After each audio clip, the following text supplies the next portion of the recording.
construction project needs a CPM schedule. False. Who should a project manager collaborate with? Subcontractors, engineers, supplies, owner. Project manager of a construction project does not have to be an expert in all technical disciplines of the project, but has to at least be familiar with them. True. Project control is a function that takes place throughout the entire process. Bar charts are simple to prepare and read. A lag is a waiting period between two activities. They can be incorporated in node networks, but not in arrow networks. What are the three essential elements of a project that a project manager must establish and control, which also have a direct effect on each other? Scope, schedule, and budget. Bars in a bar chart must be connected with relationship lines. False. An arrow in a node diagram represents a logic relationship. True.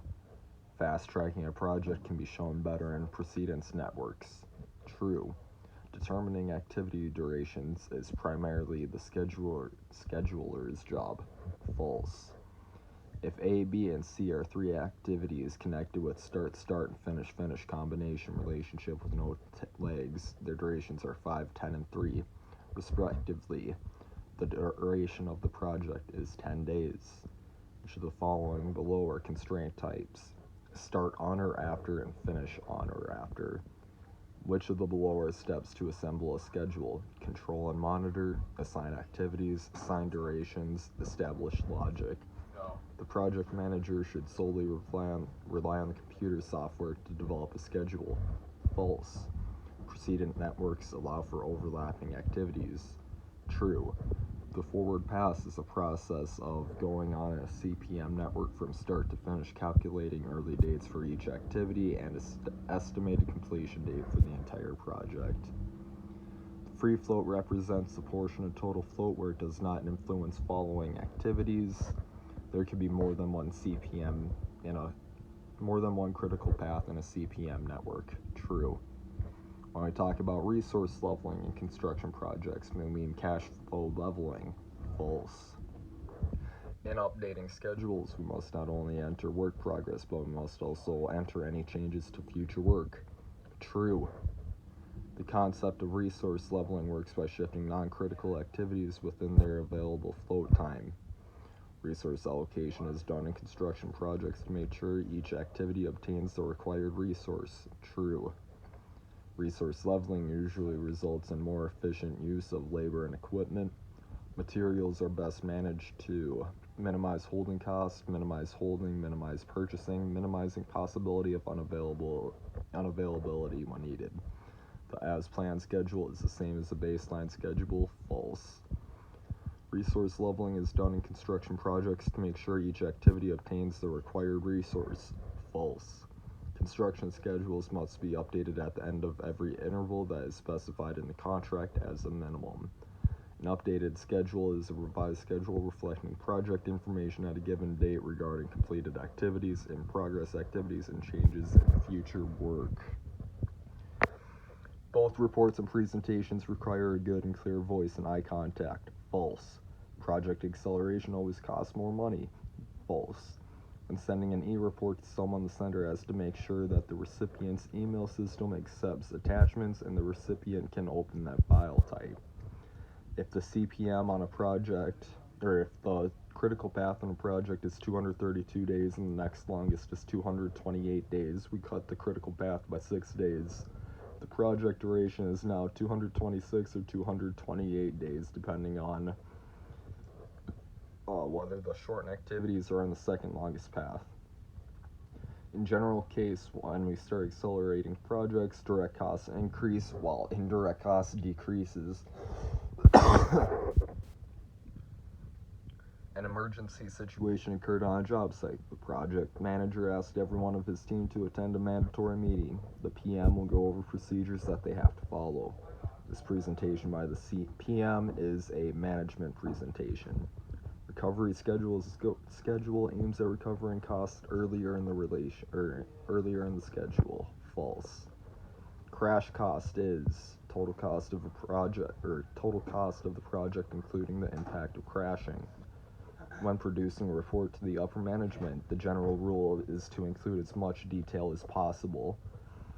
While excavating, the contractor hits a rock. Since the plans and soil report did not mention such rock, the contractor files a claim under differing site conditions. A form of dispute resolution that is not voluntary to the disputing party. Litigation. Any party can initiate a claim, but usually it is the contractor who initiates claims against the owner. True. The owner adds 2 additional levels in a 10-story building. Contractor's claim is based on changes in owner's requirements. Owner adds an activity that increases the duration from 5 to 8 days. If this activity had 7 days of total float, then the contractor is not entitled to any time extension or monetary compensation. That is false. One of the most important documents to keep in the project's records is the baseline schedule. True. A delay claim is a request from the contractor for extension of time on a project. True. The simplest form of dispute resolution is negotiation.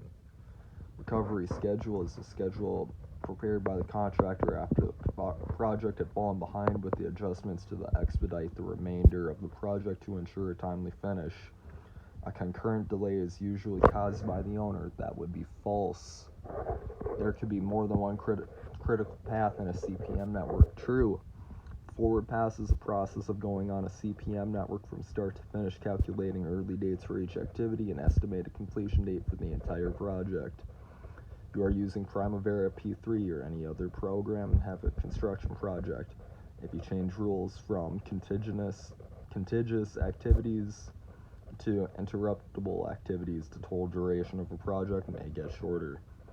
Project manager of a construction project does not have to be an expert in all technical disciplines of the project, but has to at least be familiar with them. True. Activity is 6 days of total float and 2 days of free float. If it's delayed 4 days, then the completion date of the project will not be impacted, but the successors will be impacted. With the use of advanced computers and computer software, the trend in scheduling now is to break the project into larger number of smaller activities. True. Every construction project needs a CPM schedule. False. Fast tracking a project can be shown better in precedence networks. True. A lag is a waiting period between 2 activities. They can be incorporated in node networks, but not in arrow networks. Crash cost is total cost of the project, including the impact of crashing. Recovery schedule is a schedule that means that recovering costs lost earlier in the schedule. Recovery schedule is the schedule prepared by the contractor after the project had fallen behind with the adjustments that expedite the remainder of the project to ensure a timely finish. The as-planned schedule is the same as the baseline schedule. False. Materials are best managed to minimize holding, minimize handling, minimize purchasing, minimize the possibility of unavailability when needed.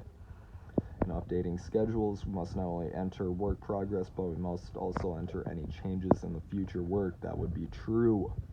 The simplest form of dispute resolution is negotiation.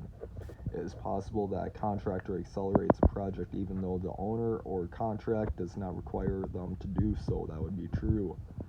A good schedule is proactive about identifying and mitigating risk. True. While excavating, the contractor hits a rock layer. Since the plans and soil report did not mention such rock, the contractor files a claim under differing site conditions.